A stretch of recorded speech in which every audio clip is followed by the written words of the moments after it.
She's an Emmy-winning journalist from the White House to war zones, telling all sides of the story. This is the Rita Cosby Show. We've got the head of Homeland Security for the Biden administration, and he doesn't know how many terrorists have been let go into the United States. Yesterday on the show, I thought it was pretty bad, the grilling that he was getting from a number of members of Congress. Bad on his responses. I think he owes it to the American people to talk about what he knows and be honest. I don't think he did that yesterday, because yesterday Alejandro Mayorkas was basically saying, oh, we have done a good job with our southern border. And I was thinking, what drugs is that guy taking? Because he's taking some really serious stuff. If he thinks that they're doing a good job on the border, you got to be kidding me.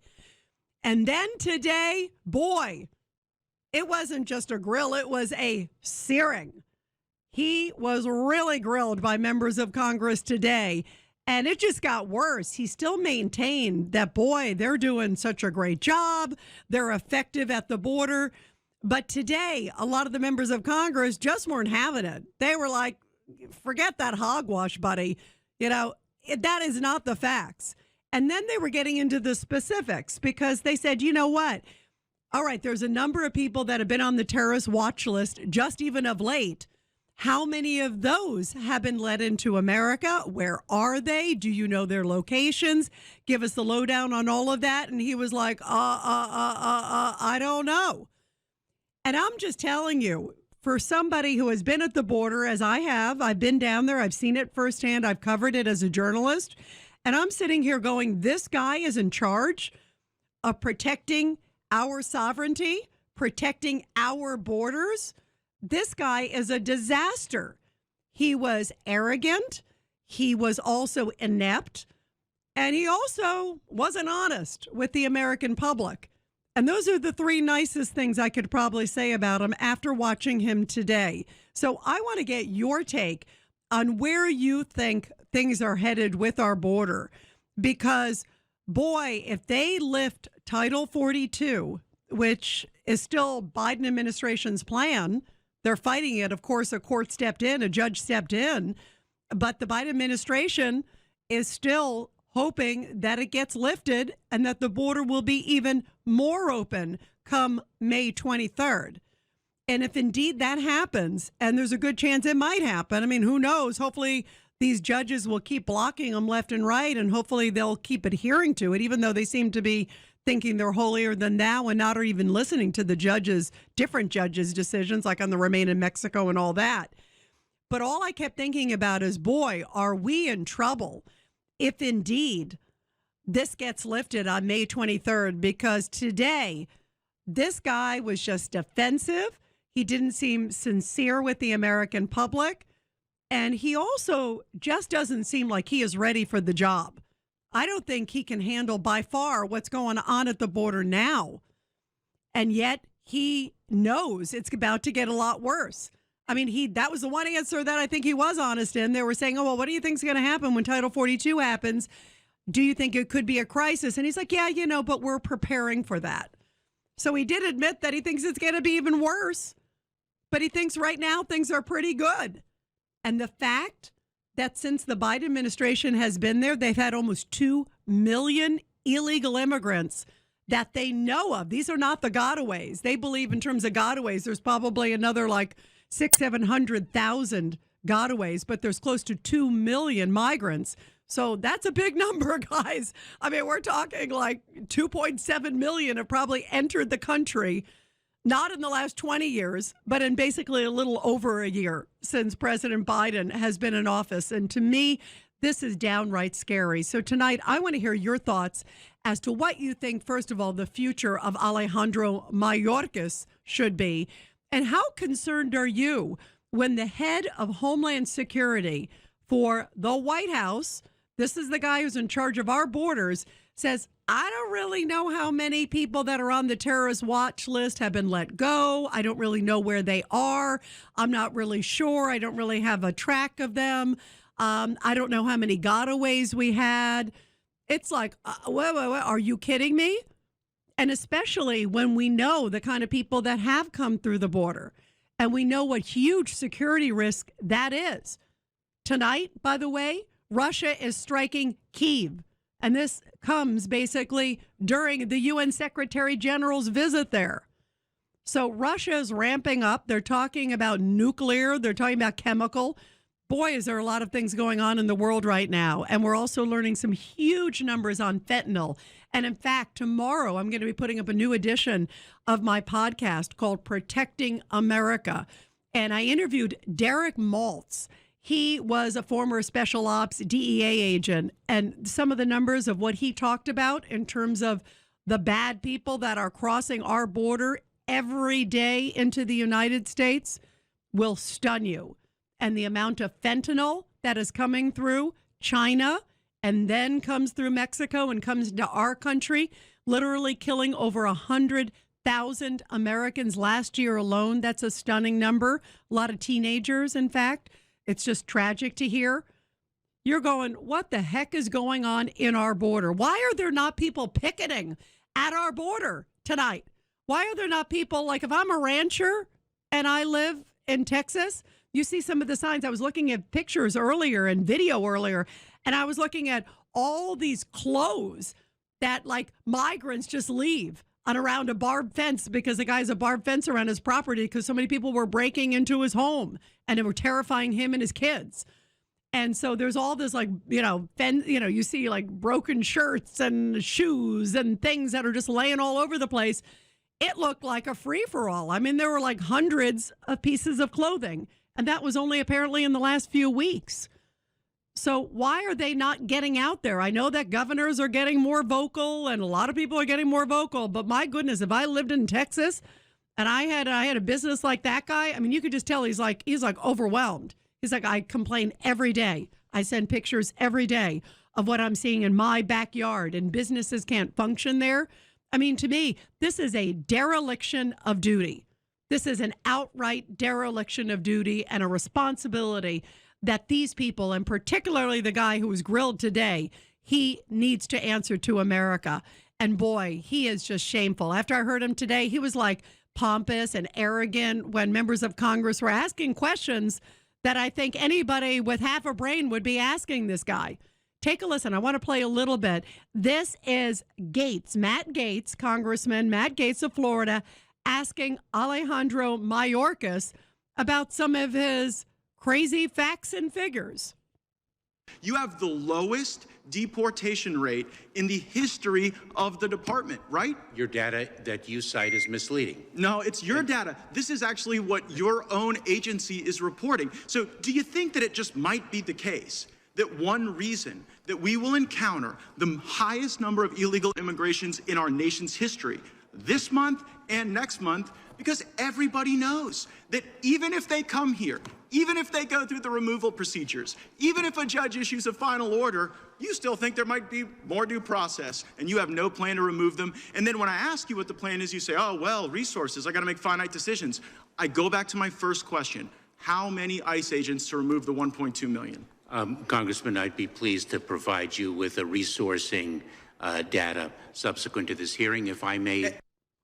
In other words, I don't have the data, and I don't want to share it with the American people publicly. What do you have to hide, Secretary Mayorkas?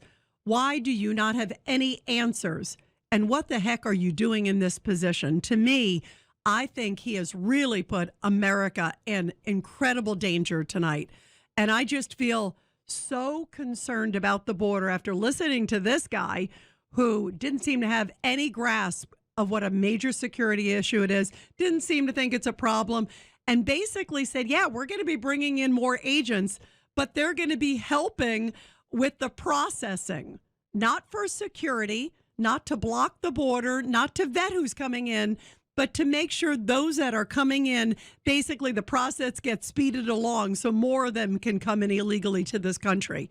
I heard nothing in the last 2 days that made me think that this administration gives a rat's butt about, security in this country.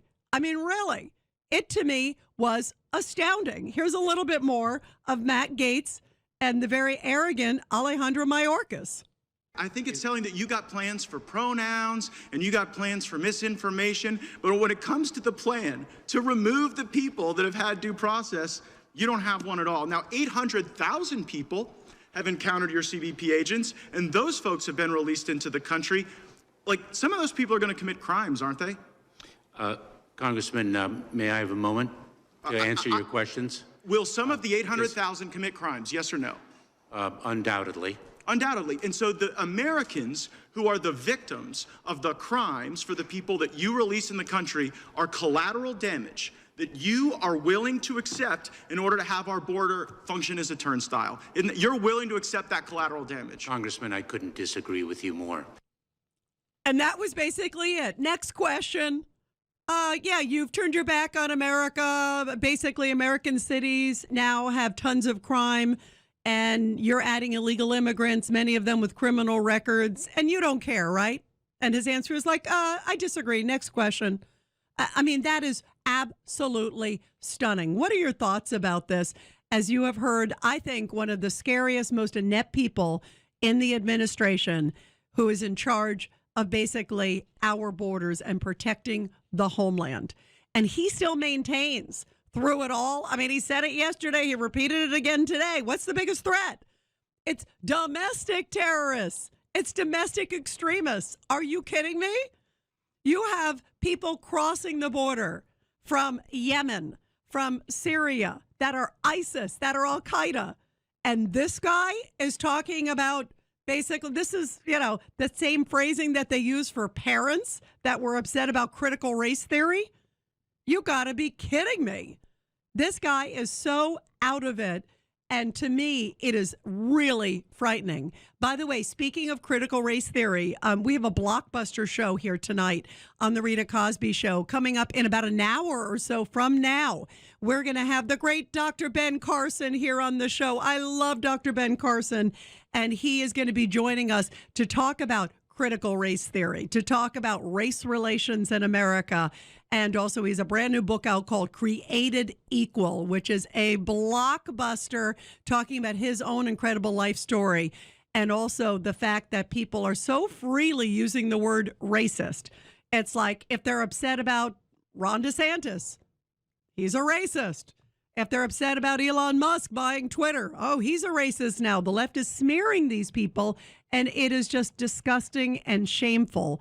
And to me, the verbiage is just so over the top, and I cannot wait to get Dr. Ben Carson's take on all of this. He's always so measured, and also one of those folks who has an incredible personal life story, too. And the great Dr. Ben Carson, who I know so many of you love as I do, is going to be joining us in about an hour here on the Rita Cosby Show. Make sure you do not miss that. Meantime, boy, is Alejandro Mayorkas missing a whole lot. Here's a little bit more of his exchange. This is, again, with Matt Gaetz, who said that border agents are fed up with this administration. They feel unappreciated. They feel unrespected. They feel that their lives are basically in danger. And remember, they were accused of whipping migrants under the Del Rio Bridge, that whole thing. And they've yet to get an apology about that, even though we've heard that they basically have been cleared, but the administration won't apologize. And in fact, when that agent passed away recently, remember the Texas National Guard guy? Jen Psaki said, you know what? Yes, it was a state worker, I understand. It was somebody who was protecting our borders. They should have recognized that. And you know that if it was President Trump, they would have come out right away at the administration and said our thoughts and prayers are with the family. And we have such love for the people on the border that are protecting us and their families. But it took days until we even heard anything from this administration. We know for a fact that there were at least recently, and this is not overall a long period of time, recently 42 on the terrorist watch list. You got to be one bad dude or a bad lady to be on that terror watch list. Usually those are the people like who blew up an airliner or who wanted to do another 9/11 or who did, had some tie to Al Qaeda or Osama bin Laden. You got to be a pretty bad person to make it onto that terror watch list. So those are the worst of the worst. You got 42 of them. Some of them have been released. That's another big question. Where the heck are they?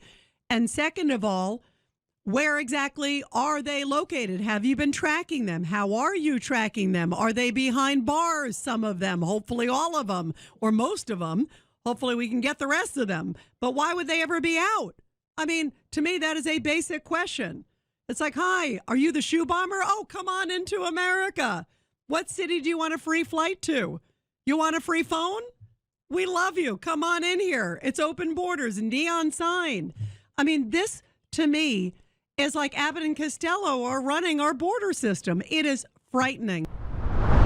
There are reports out tonight that he actually confided with some border officials that he is really worried about what's happening at the border, and he's really worried where things are going to go once Title 42, if it's lifted in less than a month. Isn't that interesting that privately he is sounding all panicked and publicly, oh yeah, we're fine. And if indeed that is the case, and maybe there are recordings of him saying this to border officials, if indeed that turns out, that he is, in addition to, misleading us and lying, I think, about security at the border, if he is blatantly telling people very different privately what he is testifying to under oath, then he should get called back and they should play the tape and say, okay, you lied, you're done. Lots of big developments coming out of Russia. And in the last few minutes, a Ukrainian prosecutor, I'm going to say bravo, bravo, bravo on this one. A Ukrainian prosecutor has now named 10 Russian soldiers as being responsible in part for the war crimes in Bucha, right outside of the capital city of Kyiv. And of course, in the last few hours, by the way, also they are hearing air raid sirens in Kyiv. Apparently, some bombings are starting to take place as Russia is heightening the attacks against Ukraine. But I'm happy to see that Ukrainian prosecutors, they've always mentioned Putin, by the way, absolutely. List him under war crimes as target number one for offending on war crimes. But then we need to start calling out these other people, the generals and the others, anybody who's been responsible. And I am really happy to see that they are now putting out a list of 10 different Russian soldiers who they say specifically were involved in war crimes, those horrible war crimes that were in the town of Bucha, which is just outside of the capital city there of Kyiv. And that's where we saw those people laying in the streets who had been executed, many of them with their hands bound behind their backs. Just horrible, horrible things. Civilians, clearly, war crimes, clearly executed, many of them tortured. It's just horrific. And I hope that anybody who had played a role in this in any shape or form gets held responsible. And I think that's great. I've always said you got to call out these people by name. You can't have these generals and other people and soldiers, anybody doing it. You can't have them hiding under anonymity. They need to be called out. They need to have their pictures all over the world. As we're talking about terrorists and most wanted and people that were crossing our border, you should be putting up these pictures. Okay, here are the 500. You know how you see the most wanted list like in a post office? Here are the 500 people that we know have helped commit war crimes in Ukraine. Put up their pictures on every media all over the world. And also somehow make sure it gets into Russia too as well. So they are shamed in their own country as well. And maybe ultimately they will be brought to justice. Anyway, I can't wait to get your take on that.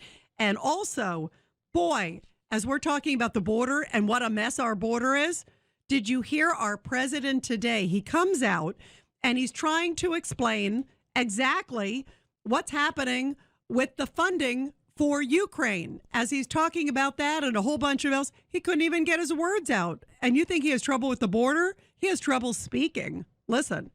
We're going to seize their yachts, their luxury homes, and other ill-begotten gains of Putin's kleptocracy. Kleptocracy. The guys who are the kleptocracies. But these are bad guys. Wow. How scary is that? He's trying to make a major declaration to the world, and he just can't even get his words out. That is frightening. Meantime, I want to get your take on Mayor Eric Adams of New York City, because now he is at a battle over crime. He says he wants to crack down on crime. So what's his big crackdown? It's the crackdown on police using their cell phones Take a listen to the comment that is outraging all the police unions. Here's Mayor Eric Adams. I am disappointed in the deployment of transit police personnel. I've shared this before. All of you who take the train, you know, you walk downstairs and you see 5 transit officers standing at the booth looking at their phones. We just can't continue to do that. We are going to start taking very aggressive actions to make sure police are patrolling our subway system and not patrolling their iPhone. And so you are going to see a visible difference in policing in the next couple of weeks to get those officers who are not doing their job to join those officers who are doing their job. And you need to see that. And if you see it, send me a picture. Let me know. Because I go to that district the next day and see exactly what's happening. Send me a shot. Mayorkas, you see that? Send me a photo, and I would be at that station. Why don't we send you a photo of the repeat offenders that your DA Alvin Bragg keeps letting out?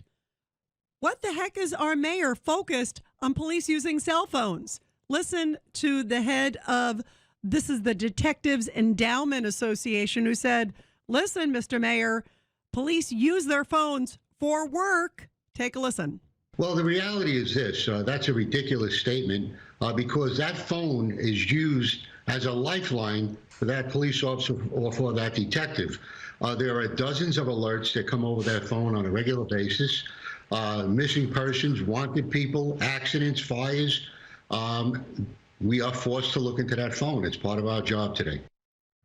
Yeah, listen, I mean, that is ridiculous. This is the reason they use the phone. They get alerts like, here's a wanted, here's an accident, here's a missing person, you know, and for you to have this major crackdown on fixing things, going after the police is the way you're going to do it. Are you kidding me? Where crime is skyrocketing? Let's go to Max on line 3. Max, you're here on the Rita Cosby Show. First, what's your reaction, Max, to the fact that this is where Mayor Adams is putting his crime-fighting energies? Rita, can you hear me? I can. I live in New York. I don't go into the subway and see 5 transit officers on their phone. I see 5 homeless people. I see people that are that seem I mean, Giuliani used to take people that were scaring the public. Obviously there needs to be a crackdown on the police officers. I haven't seen 5 police officers in one subway station in my life. All I've ever seen recently is 5 people that should be, harassing somebody or taking up 4 benches, or people that are playing things or panhandling. Which again, I'm not people. You know, these people are hungry and they need to be taken care of. But in my life, I haven't seen the budget cover 2 police officers in one train station. I agree, Max. I agree 1,000%. It is outrageous.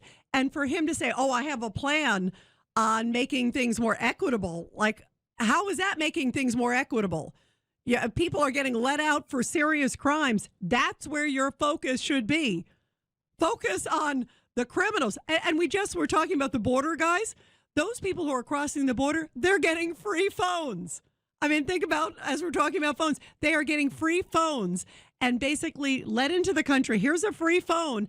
We're going to trust you, honor system. We're going to be monitoring you by when you ever call in and tell us where you are. Most of them throw the phones away or use it for personal use. They're getting a free phone.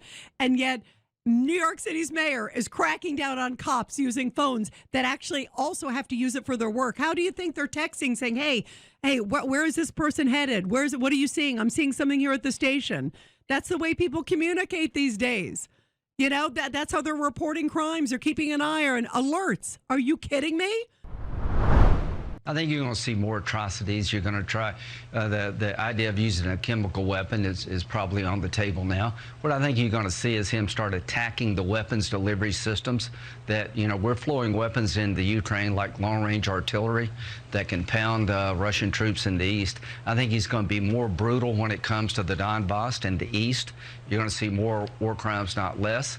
I think you're going to see him be more aggressive toward Western nations. I think you're going to hear more about nuclear retaliation. Really scary stuff. I think chemical weapons are on the table right now, and he believes it could happen at any day. How concerned are you? And how concerned are you when you hear it's our president who's fumbling and bumbling all over the place? We're going to get to that in a moment, too.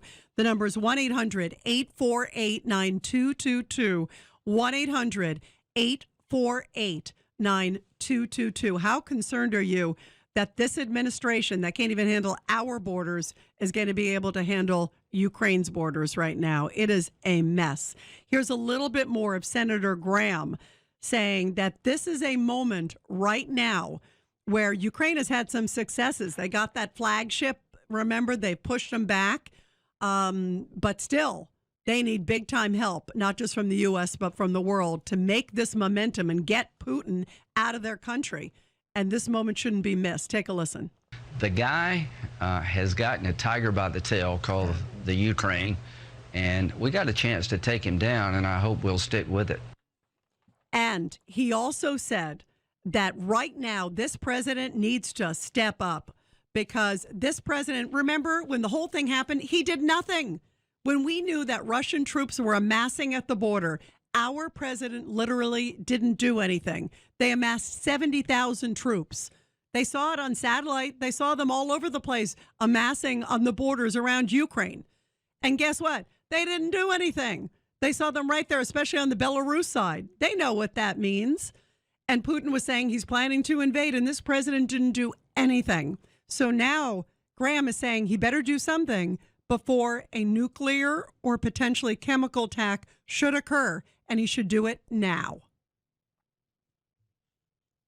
A nuclear device to rattle the whole world is now, I think, possible. And what is the response? The response to me would be to Putin, if you explode a nuclear weapon inside of Ukraine, we're going to consider that attack on NATO itself, because the radiation will go all over. If you use a chemical weapon to try to suppress eastern Ukraine, then we'll impose a no-fly zone. This idea of being uncertain about what you would do regarding the use of a nuclear device needs to end. We need to let him know, if you explode a nuclear device, you're picking a war, a bigger war, and you will certainly lose it.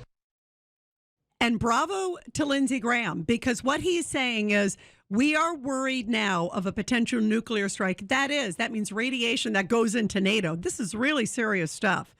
And if there's a chemical attack, then we will impose a no-fly zone. And what he's saying is stop being proactive, President Biden. Stop being like a rudderless ship on this one. Take control and say something ahead of time. Do some red lines in the sand that Putin knows he should not cross. Because, boy, he's already crossed a lot of lines already. And he clearly is not taking you seriously as a president. And he clearly doesn't feel threatened or worried about you. And so he is saying right now, step up and say, do not go any further. Because there's a very narrow window where he may try to do something in the very immediate future. And what are you going to do? React after he does a chemical attack? After he kills potentially maybe tens of thousands of people like he did in Syria? We're hearing it all over the place that they're worried. U.S. intelligence is clearly worried. It's not even just like, oh, maybe it's we're worried about it. We're worried about a nuke. We're worried about chemical. And what are you going to do? You're going to sit and wait until it happens, and then you're going to react? Shame on you, Mr. President, if that's what you end up doing. That, to me, is terrible. And listen, today, this president can't even get his words out. I mean, we're worried about the border. I'm worried about like World War III. Listen to this president today announcing more aid for Ukraine, which, by the way, I think is a good thing. But the president couldn't even get his speech out, let alone get his policy out. We're going to seize their yachts, their luxury homes, and other ill-begotten gains of Putin's kleptocracy.